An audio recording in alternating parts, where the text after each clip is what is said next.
कहानी की शुरुआत में हम साइबेरिया की एक जेल को देखते हैं, जहां ढेर सारे जर्मन सोल्जर्स को लाइन से खड़ा कर दिया गया था। दरअसल वर्ल्ड वॉर 2 के खत्म होने के बाद रशिया ने बहुत से जर्मन सोल्जर्स को कैदी बना लिया था और उनसे कोयले की खानों में दिन रात काम करवाने लगे। हालांकि इस जेल की सिक्योरिटी काफी कम थी, लेकिन इसके बावजूद भी कोई इस जेल से भागने की कोशिश नहीं करता था, क्योंकि इस जेल के चारों तरफ बर्फ ही बर्फ थी और ये जेल किसी भी इंसानी बस्ती से पूरे 14,000 किलोमीटर दूर थी। इसलिए अगर कोई कैदी इस जेल से भाग भी गया तो साइबेरिया की जमा देने वाली सर्दी में उसकी मौत पक्की थी। ये जेल चारों तरफ हजारों किलोमीटर दूर फैली हुई बर्फ के बीच में बनाई गई थी, इसीलिए कोई भी कैदी यहाँ से भागने का सोच भी नहीं सकता था। लेकिन इन कैदियों में एक कैदी ऐसा भी था जो बहुत ही शार्प माइंड था और वो इस जेल से भागकर अपनी बीवी और बेटी के पास जाना चाहता था। इस कैदी का नाम क्लेमन फायरल था, जिसे इस जेल में पूरे 25 साल की सजा काटनी थी और क्लेमन ऐसा बिल्कुल भी नहीं चाहता था कि उसकी आधी जिंदगी इसी जेल में बीत जाए। क्लेमन किसी भी हालत में इस जेल से भागना चाहता था। लकीली एक दिन क्लेमन को भागने का मौका मिल गया और वो एक कोयला ले जाने वाली मालगाड़ी में बैठकर इस जेल से भाग निकला। अब जेल के बाहर जब उसने खुले आसमान में सितारों को देखा तो वो खुशी से झूम उठा, लेकिन ये खुशी कुछ ही देर की मेहमान थी। थोड़ी दूर चलने के बाद उस मालगाड़ी को रोक दिया गया और जब क्लेमन ने बाहर झांक कर देखा तो एक रशियन सोल्जर बंदूक ताने उसके सामने खड़ा था। बदकिस्मती से यहाँ क्लेमन पकड़ा गया और जेल से भागने के जुर्म में उसे एक ओपन एयर सेल में बंद कर दिया गया। सर्दी बहुत ज़्यादा थी और रात में होने वाली बारिश ने क्लेमन की हालत ख़राब कर दी थी। उस सेल में क्लेमन को कुछ घंटों के लिए नहीं बल्कि पूरे 2 दिनों तक रखा गया। अब पूरे 2 दिन बाद अगले सुबह जेल का वार्डन उसके पास आया और उसे सेल से बाहर निकालकर उससे कुछ भी टॉर्चर नहीं किया गया, बस सिर्फ ये बोला कि तुम्हारे साथी बेसब्री से तुम्हारा इंतजार कर रहे हैं। अब जब क्लेमन अपने साथियों से मिला तो वो सब लाठियां और डंडे लेकर उसका इंतजार कर रहे थे। वो सब क्लेमन पर बहुत गुस्सा थे, क्योंकि क्लेमन के भागने की वजह से उन सबको पिछले 2 दिनों से भूखा रखा गया था। और क्लेमन को अब वार्डन की बात समझ में आ गई कि उसने क्यों कहा था कि तुम्हारे साथी तुम्हारा इंतजार कर रहे हैं। अब क्लेमन को देखते ही बाकी कैदियों ने उस पर हमला कर दिया और उसे बहुत बुरी तरह से मारा। इस मारपीट में क्लेमन इतना जख्मी हो गया कि उसे जेल के हॉस्पिटल में एडमिट करना पड़ा। इस जेल का डॉक्टर भी एक जर्मन कैदी था। जैसे ही क्लेमन होश में आया उसने डॉक्टर से कहा कि मैं एक बार फिर से जेल से भागना चाहता हूँ और मुझे आपकी मदद चाहिए। डॉक्टर क्लेमन की बहादुरी देखकर हैरान रह गया कि ये इतना सब कुछ झेलने के बाद भी हार मानने को तैयार नहीं। डॉक्टर ने उसे समझाया कि इस जेल से जिंदा भाग पाना नामुमकिन है और अगर तुम यहाँ से भाग भी गए तो बाहर की जमा देने वाली सर्दी में मर जाओगे। लेकिन हकीकत ये भी है कि अगर तुम यहाँ से नहीं भागे तब भी तुम्हारी मौत पक्की है, क्योंकि जिन कोयले की खानों में तुम काम करते हो वहाँ कार्बन की मात्रा बहुत ज्यादा है, जो हवा के जरिए तुम्हारे शरीर में जाता है और उससे कैंसर जैसी खतरनाक बीमारियां होती हैं। इसलिए डॉक्टर ने क्लेमन से कहा कि तुम्हें एक आखिरी बार इस जेल से भागने की कोशिश जरूर करनी चाहिए। तो उसके बाद डॉक्टर ने अपने सारे गर्म कपड़े, जूते और जरूरत का सारा सामान निकालकर क्लेमन को दे दिया और उसे ये भी बताया कि रशियन सोल्जर्स अपना खाना रेलवे लाइंस के पास छुपा कर रखते हैं। इसके साथ ही उसने क्लेमन को एक बंदूक भी दी ताकि वो अपनी हिफाजत कर सके। दरअसल डॉक्टर ने ये सारा सामान इसलिए पहले से इकट्ठा किया हुआ था क्योंकि वो खुद भी इस जेल से भागना चाहता था, मगर 1 हफ्ते पहले उसे पता चला कि वो कैंसर का मरीज है और उसके पास 1 महीने से ज्यादा वक्त नहीं है। अब उसने क्लेमन को एक लंच बॉक्स दिया और कहा कि अगर तुम जिंदा बच गए तो मेरी फैमिली तक ये लंच बॉक्स पहुंचा देना और कहना कि मैं इस दुनिया में अब नहीं रहा। यहाँ एक बार फिर से रात के अंधेरे में क्लेमन दोबारा भाग निकला और इस बार उसने मालगाड़ी की बजाय पैदल चलने का फैसला किया। वो पूरी रात पैदल चलने के बाद सुबह भी चलता रहता है, क्योंकि उसे डर रहता है कि कहीं रशियन सोल्जर उसे पकड़ न ले। अब जब सुबह वार्डन को पता चला कि क्लेमन जेल से फरार हो चुका है तो वो सीधा डॉक्टर से पूछताछ करने उसके कमरे में पहुंचा। लेकिन उसके पहुंचने से पहले ही डॉक्टर ने अपनी जान ले ली थी, क्योंकि इसे पता था कि क्लेमन के भागने की खबर सुनने के बाद वार्डन मुझे बहुत तड़पा तड़पा कर मारेगा। इसके बाद वार्डन ने कई रशियाई सिपाहियों को क्लेमन की खोज में लगा दिया, क्लेमन की तलाश में भेजा और उसे जिंदा पकड़कर वापस लाने का हुक्म दिया। लेकिन कई दिनों की तलाश के बाद भी उसे क्लेमन का कोई पता न चल सका। क्लेमन की खुशकिस्मती ये थी कि बर्फबारी स्टार्ट होने की वजह से उसके पैरों के निशान मिटते जा रहे थे, जिससे क्लेमन को ढूंढना मुश्किल पड़ रहा था। अब सबको लगने लगा कि क्लेमन इस सर्दी में जमकर मर चुका होगा, मगर वार्डन मानने को तैयार नहीं था, क्योंकि वार्डन जानता था कि क्लेमन बहुत स्ट्रांग है और वो इतनी आसानी से हार नहीं मानेगा। इसलिए उसने तलाश जारी रखने का हुक्म दिया। वहीं दूसरी तरफ हम क्लाइमन को देखते हैं जो पूरे जोश के साथ बर्फीले तूफान को पार करते हुए आगे बढ़ रहा था। जेल से भागने के 9 दिन बाद उसे अचानक कुत्तों के भौंकने की आवाज सुनाई दी और जैसे ही वो पीछे मुड़ा उसने एक स्लेज को अपनी तरफ आते देखा। उससे पहले कि वो भागता, वो स्लेज उसके पास आ गई और उस पर चढ़ते हुए आगे निकल गई। तभी क्लाइमन की आंख खुल गई और उसे पता चला कि वो सिर्फ सपना देख रहा था। दरअसल क्लाइमन पिछले 9 दिनों से पैदल चल रहा था और अब उसका खाना भी खत्म हो चुका था। भूख और थकान की वजह से उसका आगे बढ़ना मुश्किल हो गया था, लेकिन इसके बावजूद क्लाइमन ने हार नहीं मानी और जैसे तैसे चलता रहा। कुछ दिनों के बाद उसका जिस्म भी जवाब दे गया और वो भूख से बेहोश हो गया। अब कुछ घंटों बाद जब उसे होश आया, उसने अपने आसपास एक अजीब सी आवाज सुनी। तभी उसने एक सील को देखा और ये देखते ही उसकी आंखें चमक उठी। उसने फौरन अपनी बंदूक निकाली और पूरी ताकत के साथ निशाना लगाने की कोशिश की, लेकिन थकान और कमजोरी की वजह से उसका निशाना गलत हो गया और वो सील वहां से भागने लगी। क्लाइमन, जिसे कई दिनों बाद जिंदा रहने की एक छोटी सी उम्मीद मिली थी, वो इस उम्मीद को हाथ से नहीं जाने दे सकता था। क्लाइमन फौरन उसके पीछे दौड़ा, लेकिन दौड़ते वक्त क्लाइमन बर्फ टूटने की वजह से पानी में गिर जाता है, जिससे उसके पैर में चोट आ जाती है। लेकिन जख्मी होने के बावजूद वो सील का पीछा करने लगा। क्लाइमन जैसे ही गोली चलाने वाला था, वो सील एक चट्टान के पीछे छिप गई। क्लाइमन और आगे बढ़ता है और सील को दोबारा देख लेता है।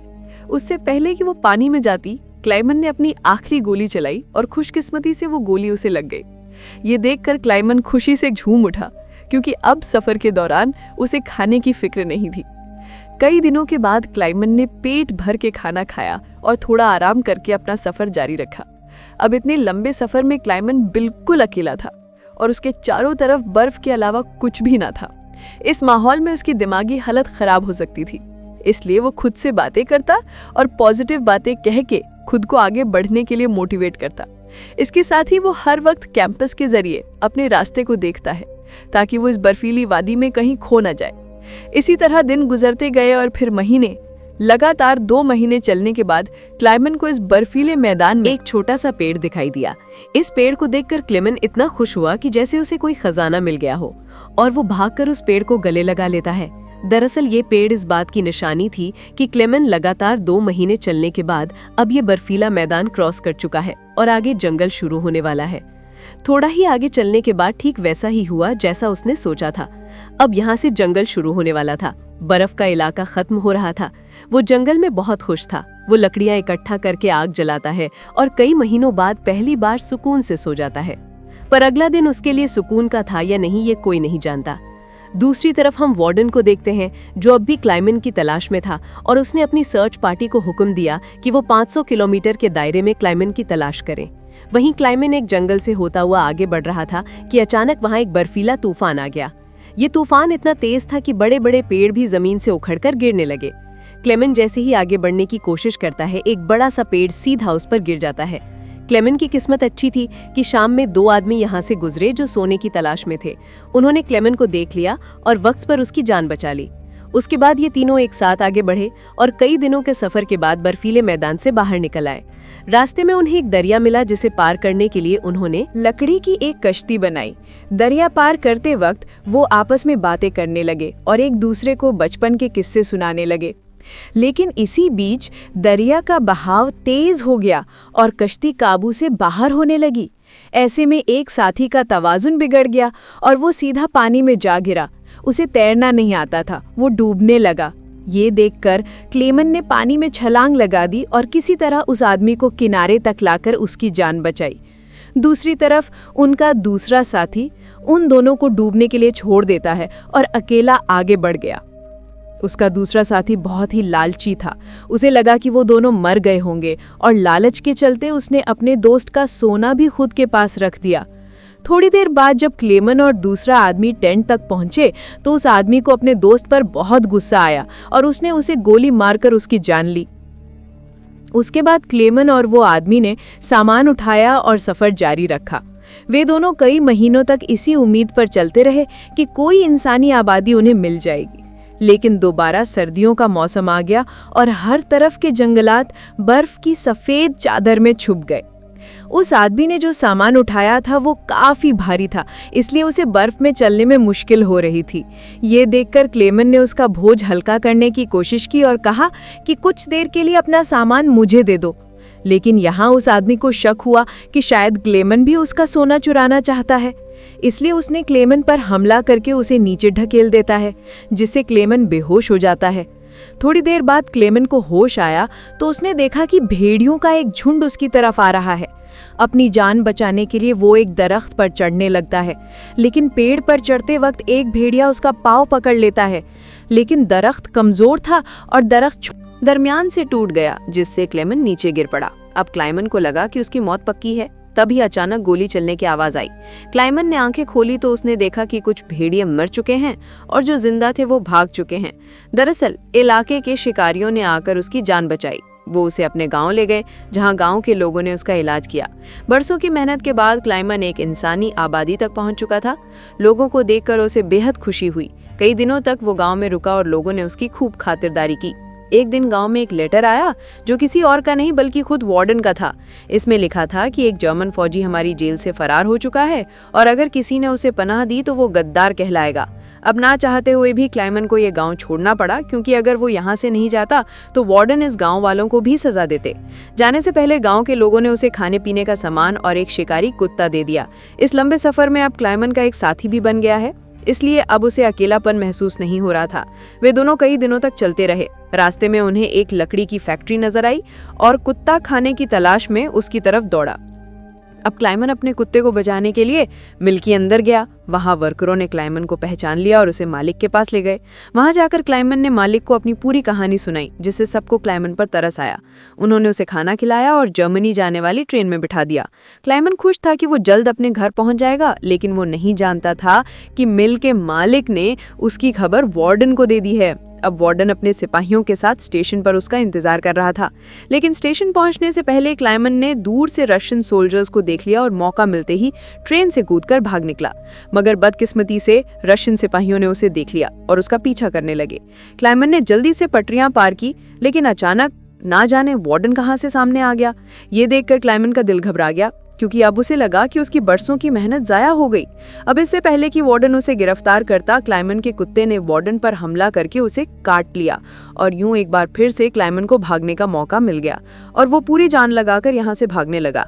लेकिन तभी उसे गोली चलने की आवाज आई और जब उसने पीछे मुड़कर देखा तो उसने अपने कुत्ते को मरा हुआ देखा। ये देखकर क्लाइमन को काफी दुख हुआ, लेकिन इसके बावजूद भी वो रुका नहीं और अपनी पूरी ताकत से आगे बढ़ता रहा। उसके बाद वो पुल के ऊपर चढ़ा और नीचे से गुजर रही ट्रेन के ऊपर कूदकर वहां से भाग निकला और कुछ इस तरह से वो वार्डन के हाथों से फिर बच निकला। अब ऐसे ही दिन गुजरते गए और क्लाइमन आहिस्ता आहिस्ता इस सफर में आगे बढ़ता रहा। देखते ही देखते साल 1952 आ गया और अब क्लाइमन को जेल से भागे हुए पूरे 7 साल हो चुके थे। वो उस वक्त सेंट्रल एशिया में था और एक गांव के मेले में इधर उधर भटक रहा था। उस मेले में उसने खाने पीने की अलग अलग चीजें देखी। खाने को तो उसका मन कर रहा था, लेकिन उसके पास पैसे नहीं थे, इसीलिए वो दिल पर पत्थर रखकर आगे बढ़ गया। तभी उसकी नजर 2 लड़कियों पर पड़ी जो मेले में पैनकेक बेच रही थी। क्लाइमन ये पैनकेक तो खाना चाहता था, लेकिन उस बेचारे की जेब में एक पाई तक नहीं थी, इसीलिए वो मायूस होकर आगे चलने लगा। पर तभी उनमें से एक लड़की को उस पर तरस आ गया और उसने पैनकेक का एक हिस्सा तोड़कर क्लाइमन को दे दिया। पहले तो क्लाइमन को थोड़ा अजीब लगा, फिर उसने लड़कियों का शुक्रिया अदा करते हुए वो पैनकेक खा लिया। अब इस मेले में एक जूइश आदमी भी था जिसने ये सब कुछ देख लिया था। उसके बाद क्लाइमन एक चर्च में गया और ये आदमी भी उसका पीछा करते हुए चर्च में आ पहुंचा। दरअसल ये आदमी भी किसी जमाने में एक कैदी हुआ करता था, इसलिए उसने क्लाइमन को पुलिस के हवाले नहीं किया और उसकी मदद करने की कोशिश की। उसके बाद वो क्लाइमन को लेकर अपने घर गया, जहाँ क्लाइमन ने कई साल बाद शेव की और अपने पुराने हुलिये में वापस आया। फिर उस आदमी ने क्लाइमन को एक नया पासपोर्ट दिया ताकि वो रशिया के बॉर्डर को क्रॉस करके जर्मनी पहुंच सके। क्लाइमन उस आदमी से बहुत खुश हुआ। जाने से पहले क्लाइमन ने उसका शुक्रिया अदा किया और रशिया और जर्मनी की बॉर्डर की तरफ निकल पड़ा। कुछ हफ्ते बाद क्लाइमन रशिया के बॉर्डर तक पहुंच गया और वहां मौजूद रशियन सिपाही को अपना पासपोर्ट दिखाया। यहाँ क्लाइमन को ये डर था कि कहीं वो सिपाही उसे पहचान न ले या उसका जाली पासपोर्ट पकड़ा ना जाए, लेकिन खुशकिस्मती से ऐसा कुछ नहीं हुआ और सिपाही ने क्लाइमन को बॉर्डर पार करने की इजाजत दे दी। अब ये देखकर क्लाइमन को इतनी खुशी हुई कि वो चाहकर भी अपनी हंसी नहीं रोक पाया। अब फाइनली वो उस पुल पर आ गया जिसे पार करते ही वो अपने मुल्क जर्मनी में पहुंच जाएगा। पर जैसे ही वो आधे रास्ते तक पहुंचा, उसकी आंखों पर एक तेज रोशनी पड़ी और जब उसने आंखें खोली तो उसने वार्डन को अपने सामने पाया। अब जब क्लाइमन ने पीछे मुड़कर देखा तो वो अभी भी की जमीन पर था और इसका मतलब ये था कि वार्डन अब भी उसे गिरफ्तार कर सकता है। अब यहाँ क्लेमन का दिल टूट गया क्योंकि उसके इतने सालों की मेहनत अब मिट्टी में मिलने वाली थी। लेकिन तभी कुछ ऐसा हुआ जिसकी उम्मीद खुद क्लेमन को भी नहीं थी। यहाँ वार्डन ने उसका रास्ता छोड़ दिया और उसे आगे जाने की इजाज़त दे दी। अब पहले तो क्लेमेन को यकीन नहीं हुआ, पर फिर भी वो हिम्मत करके आगे बढ़ा। दरअसल वार्डन क्लेमेन के जिंदा रहने के जज्बे और उसकी बहादुरी को देखकर उससे काफ़ी इंस्पायर हुआ, इसलिए उसने क्लेमेन को गिरफ्तार नहीं किया और उसे अपने मुल्क वापस जाने किया। और तभी वार्डन उससे ये कहता है, ये लड़ाई बस 2 सोल्जर्स के बीच थी, एक मैं और एक तुम, और इसे तुम जीत गए। जाओ अपनी जिंदगी जी लो। अब फाइनली क्लेमेन ने उस बॉर्डर को पार किया और अपने देश जर्मनी पहुंच गया। इसके बाद वो अपने घर के करीब पहुंचा, जहां उसने अपनी बेटी और बीवी को देखा। अब थोड़ी देर बाद वो दोनों चर्च जाने के लिए घर से निकलती हैं, तो क्लेमेन भी उनका पीछा करता हुआ चर्च में आ गया। हालांकि क्लेमेन ने अभी तक अपनी बेटी को आवाज़ नहीं दी थी, क्योंकि उसे उम्मीद थी कि एक दिन ज़रूर उसके पिता आएंगे। जब उसकी बेटी ने पीछे मुड़कर देखा तो उसने अपने पिता को पहचान किया और दौड़कर अपने पिता को गले से लगा लिया। अब इतने सालों बाद क्लेमेन को जिंदा देखकर उसकी वाइफ की खुशी का तो कोई ठिकाना नहीं था। फाइनली उन तीनों ने एक दूसरे को गले लगाया और इसी के साथ सच्ची कहानी पर बनाई गई ये फिल्म यहाँ पर खत्म हो गई। उम्मीद है आपको आज की कहानी पसंद आई हो।